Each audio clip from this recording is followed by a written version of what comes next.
Жыл башында атам каза болгон.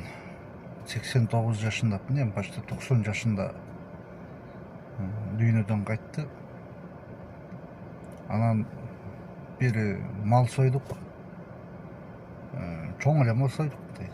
Конкретно. Өзү негизи сойбош керек болчу, бирок сойдук да. Баягы кыргызчылыкта дагы элечи. Болбосо былтыр эле уже эме чыккан да. Президенттин указы чыккан. Мал сойгонго болбойт, 40 жылдык аш анан туда суда дегенди өткөргөнгө болбойт деп, ким ошону өткөрүп бодо мал сойсо, жылкыбы башка сойсо 150 миң 200 миң штраф деген. Еще муфтияттан дагы фатва чыккан, өткөргөнгө болбойт деп. Бирок тууган урук ага мындай койбойт эле, баары бир мен оюма койбойт эле, анан аргасыздан ошо сойгонбуз. Мал союп өткөрдүк. Анан ошону тарап атканда мен айткам, эми болду, бүттү. 40 жылдык айттык, дагы эмне дегендер болбойт. Ушу менен бүттү десем, дешкен.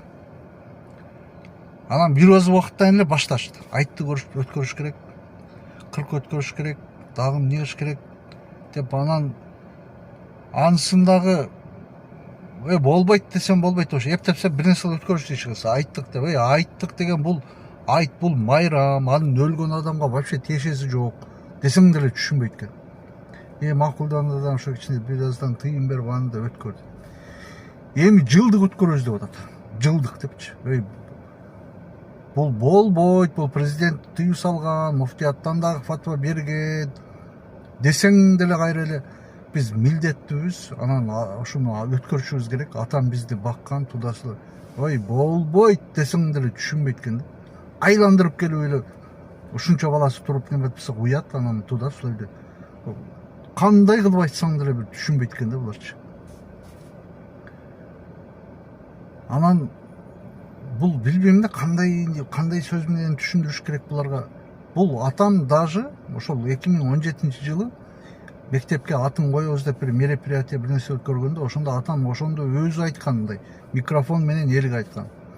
Мына ушул менин кара ашым деген. Мен өлгөндөн кийин аш өткөрүлбөйт, аш берилбейт деп айткан.